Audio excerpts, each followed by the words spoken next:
Well, thank you, Katie, and good evening, everyone. Bonsoir, je vous remercie d'être parmi nous. And I just want to salute our distinguished honorees, Kathy Bennett and Marcel Lebrun, Dr. Marianne Francis and Jeff Don. And merci pour vos contributions. I also want to take a moment to acknowledge that we're gathered this evening on traditional Mi'kmaq territory. So I'm, as I say, I'm always delighted to be in Nova Scotia. Katie has said that I'm trying to be a wannabe Atlantic Canadian or something of that sort, and I suppose there's some truth to it. It's my sixth time in the region the last 12 months, and since we don't travel very much, I guess that says something. The reason we don't travel very much became quite apparent to me as I traveled here, because it's not easy traveling in this country anymore. I don't know if you guys have noticed it, but I had the strangest thing happen to me. We boarded our plane in Toronto, and we're kind of half boarded, and then nobody was coming on anymore. And those of us who were boarded were going, "What's going on?" And then the pilot came on and said, "This has never happened before. It's a new one to me, but we're going to have to give up our plane because our plane is the only one available that's certified to fly over water in really bad weather. And there's some people in the Caribbean who need to be picked up. So this plane is going to the Caribbean and you're not."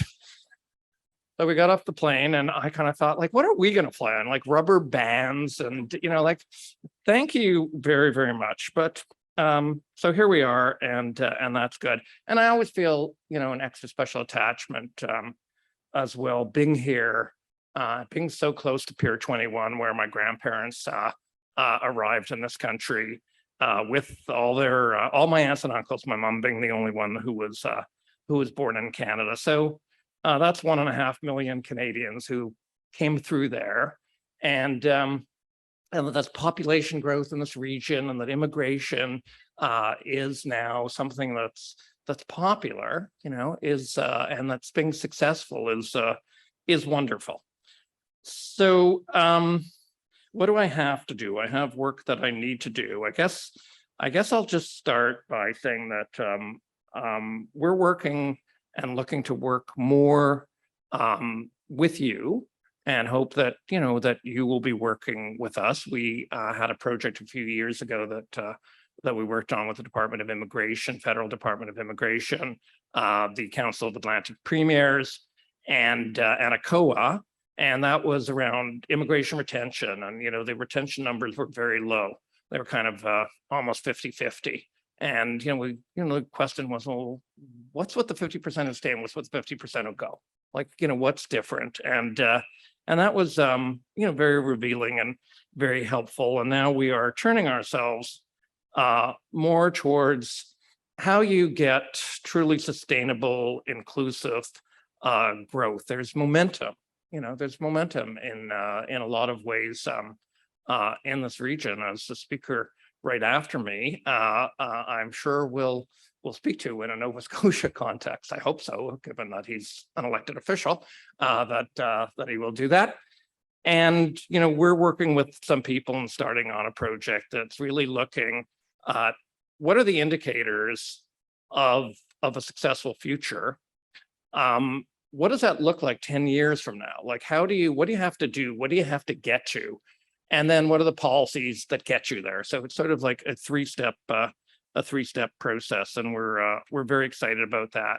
We've also hired our first PPF employee outside of Ontario, actually. So who's here in Atlantic Canada, and we do hope to get much closer to working with folks here, and we have very good relations with a lot of universities, a lot of governments, a lot of private enterprise. So we will be building on that.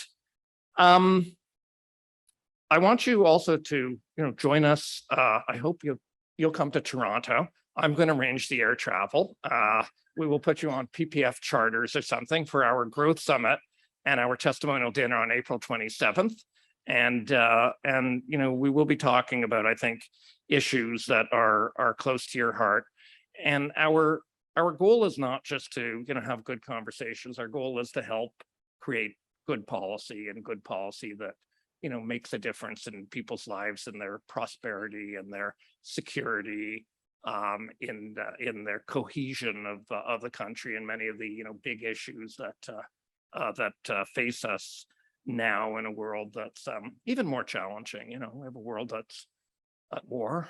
We have a bifurcation, geopolitically.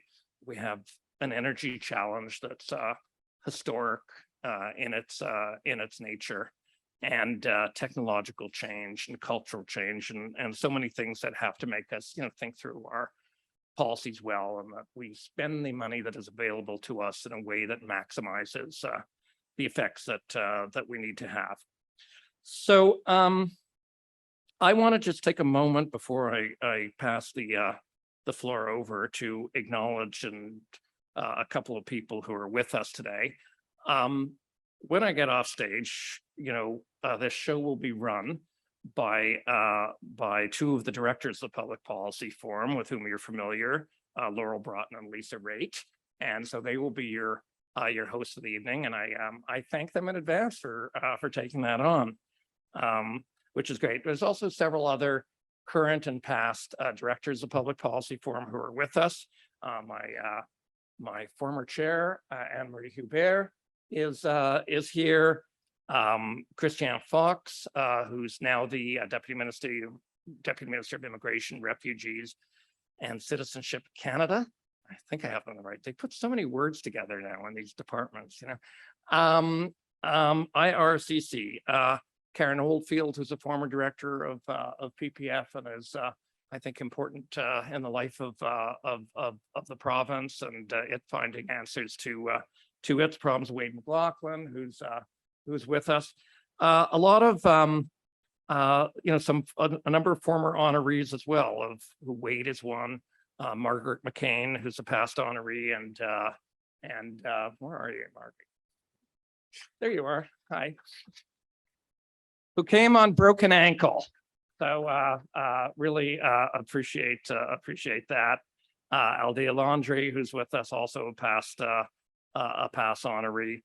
Several former premiers. I don't mean to step on the applause there. Okay, Aldea. Sorry.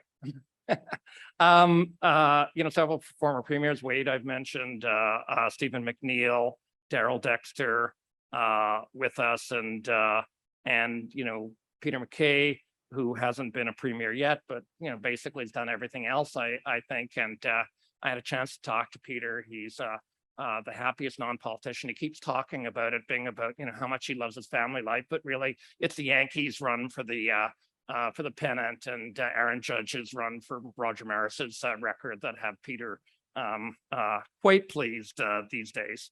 So I'm going to leave people out, and I apologize for that, but there's a wonderful group, and I'm happy to have everyone here. So my job then is to welcome to the podium. It is my job. Where's our team? Yes. It's my job to welcome the Deputy Premier, Alan McMaster, to the podium. And I've had a chance to be sitting with Alan as he's been editing his speech for effect, and I look forward to his remarks.